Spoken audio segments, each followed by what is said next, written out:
Hello, it's Bonnie here. Happy Sunday for our beautiful Sunday chats to start our week on the right note, or at least a note.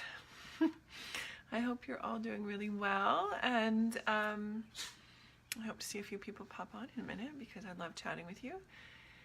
Have you got your coffee or your tea or whatever your beverage of choice is? Of course, here it's 9:30 a.m. on a Sunday. I'm guessing there are a few people where it's a different time. In fact, I know there are, and that's awesome. I love that we can connect this way. Isn't technology amazing? Just amazing. So this Sunday, I thought we would have a chat and get some clarity around what self-leadership actually is, because there have been a few questions about different aspects of self-leadership as of late, and there's a huge gamut of things included under this umbrella. But what exactly does it mean when I talk about self-leadership or being self-led? And the essence of it is really what we're all after, is just a feeling of empowerment in our life. So let's do, I like to do the backwards talk first, meaning let's talk about what it's not. So if you are someone who is not self-led or does not have a strong level of self-leadership, what does that look like? How does that feel? Well, you probably don't feel like you have a lot of control over what happens in your life. Most people who are not empowered or have a high sense of self-leadership in their life tend to do things like think the world is happening to them, that they don't have choices, that they're not in control. There's usually a lack of focus, that they're kind of scattered all around, and they don't have, they'll say, I'm not motivated, right? Well, motivation comes from inside, not outside, so you can't look for it, you have to create it. And often people who are struggling with self-leadership will use the word overwhelmed, because let's face it, when you don't have a clear focus and you're not making decisions that allow you to narrow your focus so that your energy is going towards what's going to serve you and what you really want out of life, it is really overwhelming because you're all over the place. Your energy is spread out and you're allowing other people to make choices for you. And to be perfectly honest, no matter how much they love you, other people making choices for you means you're probably not getting choices made for you, you're getting choices made for what they think. And those can be very, very different, even with the best of intentions. So self-leadership essentially is you learning and practicing to steer your own life. There, done. Have a great Sunday. It is. Essentially that's what it is. It's taking your power and giving it back to yourself to control, because you always have your power. People say, I gave it away. You don't give it away. You give away control over your own personal power. That's it. You don't actually give away your power. You always own that. You always own the option to make a different choice and to take the control back, which is the beautiful part, of course, of this life, is that there are times when having someone else be in control for a little while is a good thing, right? If you're very ill, chances are you need someone to advocate for you. If you've gone through some sort of trauma, you might need someone to sort of take the reins a little bit and guide you back down the tunnel back towards the lighter part of things, partly, as long as it's a choice that you're agreeing to. Too many of us, unfortunately, throw our hands up and just allow. And there's nothing wrong with allowing life to unfold, but when you allow your reaction to be dictated, well, then you start having other people take the control over your power. I hope that makes sense. So self-leadership, it starts with developing a sense of who you are. And one of the best ways I found, and this is the piece that I actually began with when I started my journey way back when, And I was struggling with a sense of who I was, because my world literally fell apart and got turned upside down all in the same day. Like it was really a mess. And I was very blessed to find someone who said, you need to get your values organized. You need to get clear on what you value and what your priorities are. Right there, you've got like 50% of your self-leadership skills taken care of. Because if you don't know who you are, you don't know what you value, you don't know your priorities, and you have no goals, what are you doing? How do you make decisions? Right? You make decisions based on other people's thoughts, opinions, suggestions, and you get spun around because everyone has different priorities in their life, and you're trying to accommodate for too many. And it's that whole, what's the expression? Too many cooks in the kitchen, right? Kind of wrecks the dinner. It's that same kind of thing. Not that the people who are trying to help you have bad intentions necessarily, although they might too, but more likely or not, they're just doing what they think is best, what they would want, right? What fits their agenda. And that may not be what is going to bring you success, fulfillment, and contentment, which is ideally what we're after. So the next part,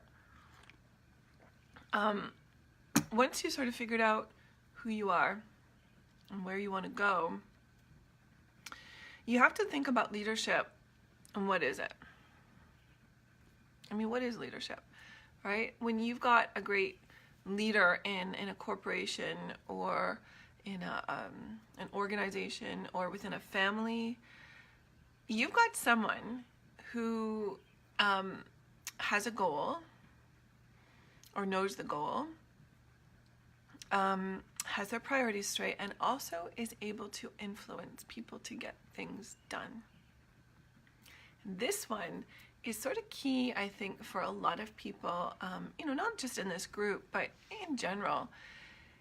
The whole procrastination seems to be like a trend almost these days. It's hard, I don't feel like it. Well, I hate to break it to you folks, but we don't feel like doing a lot of things a lot of the time. We just need to get them done.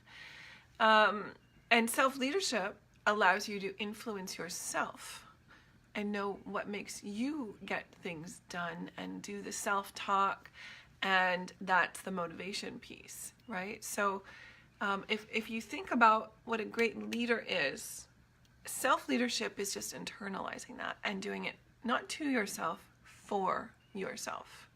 And there's a very key difference to that. So getting back to our values and beliefs, that is where most of us make our decisions from. Now here's something, if you've been around for a while, you've heard me say this before, and it still kind of makes me go, are you kidding me? But most of our beliefs, most of our value system was given to us by our family of origin, which means, and this is psychology, science coming into play here, most of us have our values and our belief system set into place by the time we're about 4, 5, or 6. Let that sink in for a minute, what that means. That means you're quite often making decisions based on the interpretations of life, priorities, goals, importance of a 6-year-old.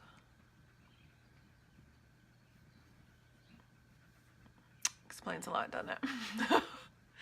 So it's really important that the next piece of this, once you've figured out your values and what's important to you, and once you figured out your belief system, that you start examining them and deciding if they even are true anymore, serve you, or they're just nonsense. And we have a lot of them. One of my favorite things to share with my coaching groups is the story I have of, gosh, I don't even know how old I was, maybe 4 or 5. And I learned that the earth spins, it rotates. I thought that was awesome. I was fascinated by this. And so I remember going out walking with my dad once, holding his hand, and thinking, oh, the reason why we're getting places is because it's like, an escalator kind of thing, but like a treadmill, and it's just rotating through. And I mean, how silly that is, but it's I thought that was true for the longest time when I was really little. And I remember, gosh, it was probably like a couple of years later. I remember sort of having that thought, and for a moment going, wait a minute, hold up, because new knowledge had come into play, and I realized how crazy that was. But as a kid, you know, it's just to show how easily our thoughts can be arranged for us. You know, if you, there's a great quote, and I want to say it was a comment from someone, either if it wasn't the Dalai Lama or someone sort of in that realm, where they pointed out, you're not a certain religion because you're that religion. You're a certain religion because of where you were born. So, you know, if you're born in the UK, there's a very good chance you're going to be Christian.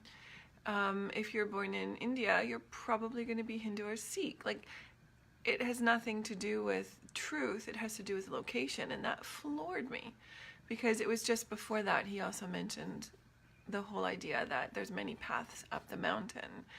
And it was sort of like an eye-opening, wow, our beliefs are really created when we were little.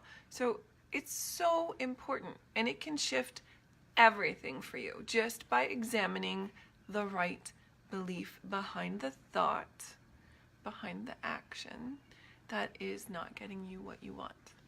Huge, huge. And that's like 80% of what I do when I'm coaching clients, believe it or not. And it's huge shifts, huge. So it's important to realize that when you're self-led, your decisions are based on goals, priorities, and beliefs that serve you and your values. And that reins in your energy and laser focuses it, right? If you know that you want this and someone says, hey, let's go do that, you're like, no thanks, I want this, and I'm going to put my energy here. It really does create a momentum.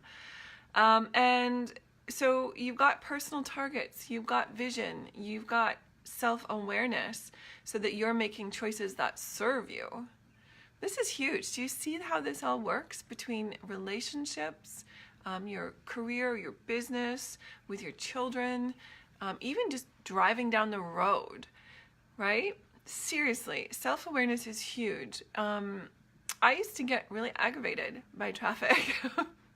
And now I feel that aggravation coming up. I can recognize it and realize that, you know, within that aggravation, there's a lot of blessings. And sort of refocus my intent on those things, because part of my goal in life is to have a happy life, to be calm, to be present to the good things that are coming my way. So what that allows you to do is be really proactive. So you're not waiting for things to happen to you, right? And you know what your priorities are. So let me explain that with the simplest example I have ever come up with. Not that long ago, like maybe last summer, some friends invited me to a movie. I had no preferences about what movie to see. So that wasn't a priority for me, right? And they wanted to know what movie I wanted to see, so they could, you know, we could arrange things. And I'm not a huge movie buff. Sorry if anyone out there is offended by that. I really am not. I don't really watch television very often, if at all. And movies are kind of if they're around, I'll watch one. So they had asked me about a couple of movies. I'd heard about one or two. Didn't really care, but they needed an answer. What I did care about was the time of the movie. It was after a long day of work. I didn't want to go to a late show. So what I did was I looked at the times of the movies, and I didn't have a preference about the movie, but my priority was the time. I did not want to end up falling asleep in the middle of a movie. You know what I'm saying? How embarrassing would that be? So that's how I made my choice. And it was very simple, because I just sat and went, okay, so where's my priority here? My priority is about the time. I don't really have a preference for the movies, so I just looked at which time suited me best. And that's the movie I picked. Boom, done. So knowing your priorities helps you make decisions very quickly and helps you make proactive decisions. So it also allows you to be disciplined because you know what's important to you, right? And you're going to say no to the things that, and we're going to actually have a big long conversation in the next week or so about the power of no, because I think that's it's a good time considering spring is coming.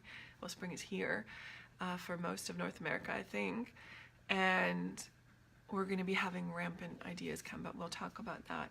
So to sort of wrap it up, self-leadership is everything involved in you. And, you know, a really easy equation, self-leadership practiced empowers you, and empowering your life and yourself brings you fulfillment. Boom. There it is. And the key to all of it is you. All of it. The key to all of it when it comes to self-leadership is you. If you think of yourself as a pillar in your life and all your other things, your work, your family, your relationships as other pillars, it all starts here. And when you get this sorted, the rest of it will fall into place or fall out of place from where it was holding you back, right? And that's what self-leadership does.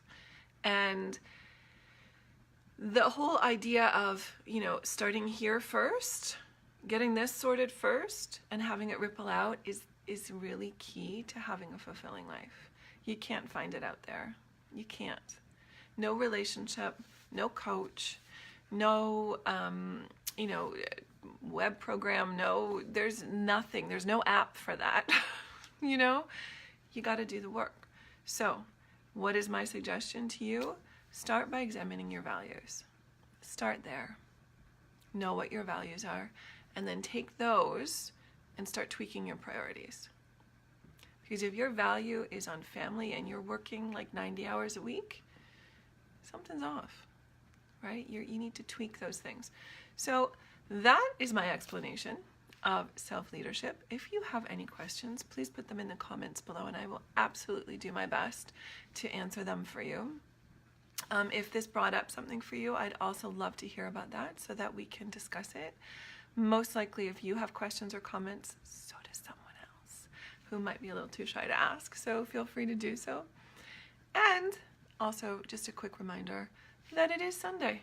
This is the start of a brand new beautiful week. We just had a new moon, so it's the perfect time to start setting some intentions about what you're going to do for the next month, and it's spring, so make those intentions count. Make sure you've got your priorities straight and you know what you really want, because this time of year the energy is gathering. We're planting things because growth is going to happen over the next 4 to 6 months. It's going to be huge. So that is my reminder for you, that you can handle anything that this week throws at you. And we are here for you, and I am here for you. And I hope you have a spectacular Sunday and a beautiful, beautiful, opportunistic week where you have great things happen and you will share them with us. And with that, I will see you soon. Mwah. Bye for now.